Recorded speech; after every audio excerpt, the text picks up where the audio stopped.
कभी कभी सही रास्ता खो जाने पर हम बहुत गहरे अंधेरे में गिर जाते हैं कि वापसी बिल्कुल नामुमकिन लगती है, मगर ये ख्याल कि ये रास्ता ठीक नहीं,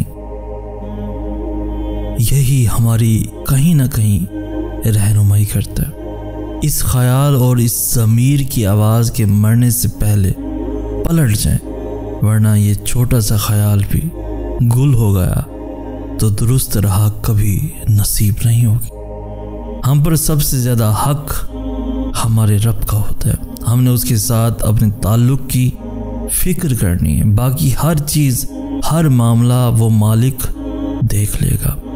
वक्त ने गुज़र ही जाना है आखिर। वो कहते हैं ना, लंबी है गम की शाम मगर शाम ही तो है। ये ज़िंदगी जब आर्जी है तो उसके रंज व आलम भी आर्जी ही हैं। खुद को हल्कान करने से कुछ नहीं होगा। उस रब पर यकीन रखें, उसकी रज़ा के रास्ते पर चल दें, वो सब ठीक कर देगा। अगर हज़रत इब्राहीम अलैहिस्सलाम को आग से बचाया गया था तो तुम्हें भी बचाया जाएगा। अगर हज़रत मूसा अलैहिस्सलाम के लिए रास्ता बना था तो तुम्हारे लिए भी बनेगा।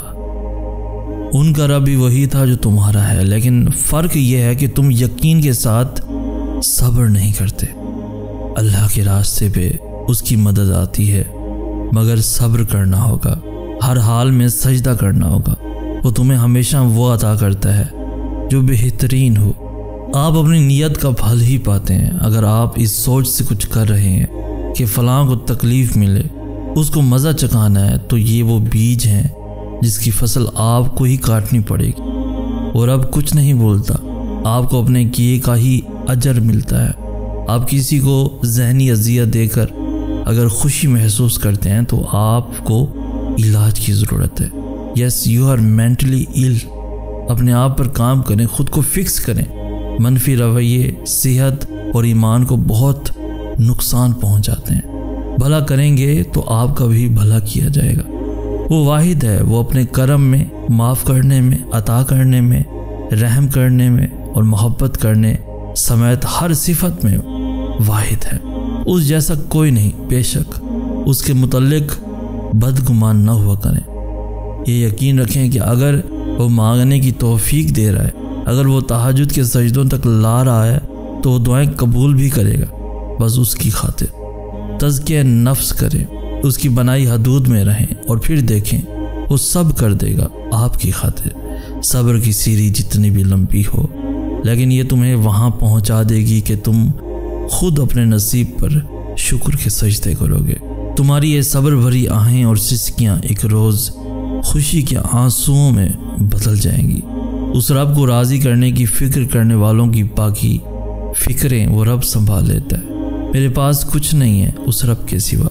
मुझे नहीं पता मेरा मुस्तकबिल क्या और कैसा होगा, मैं कब कहाँ हूँगा, किसके साथ हूँगा, मुझे नहीं पता। अंधेरी वादी में चल रहा हूँ, मगर एक बात बताऊँ, कोई है जो मुझे चला रहा है। मैं अपनी ज़िंदगी के जिस मकाम में, जिस तारीख सांस लेते हुए ये सब बता रहा हूँ, मुझे यहाँ वो मेरा बादशाह लाया है। मेरे पास बस उसका तारुफ है। वो मेहरबान, रहीम, करीम, सुनने वाला, जानने वाला, सब याद रखने वाला और बेतहाशा मोहब्बत करने वाला रब है। और इस तारुफ के बाद मैं बस इतना जानता हूँ कि वो मुझे तन्हा नहीं करेगा। मुझे दुआएं उसने सिखाई हैं। मेरे दिल की तरब और सजदों के आंसुओं से वो वाकिफ़ है, तो फिर वो मुझे देगा सब, चाहे जितना अंधेरा आए। मैं जानता हूँ वो है, वो मेरे पास है और वो मेरी सब ख्वाहिशात ज़रूर मुकम्मल करेगा। वो मेरा बहुत प्यारा मालिक और मुझे उससे मोहब्बत है।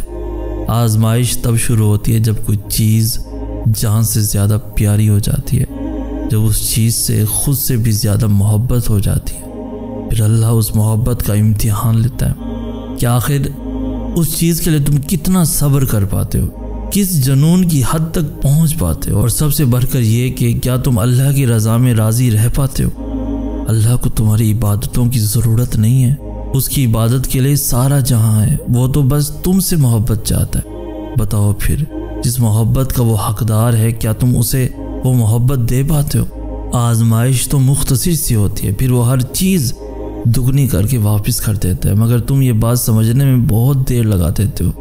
तभी तो तुम अक्सर बेसुकून रहते हो। इम्तिहान तो तभी ख़त्म होता है जब तुम आगे बढ़ना सीख जाते हो। क्या कहा, वो खुश नहीं लगता? अरे उसका तो ये कहना नहीं बनता। तेरी मौजूदगी से फैज़याब है जो, उनका तो उदास से रहना ही नहीं बनता। क्यों करना झुके मेरा सर उसके आगे, उसकी इनायतों पर नाशुक्री करना नहीं बनता। फूल तो तितलियों की मरकज़ हयात होते हैं, उनका उन पर तनकीद करना नहीं बनता। तुझे तो मालूम थे मेरे सब रंजो अलम, यार तेरा मुझसे दगा नहीं था बनता। कभी सोचा मायूसी कुफ्र क्यों कही गई?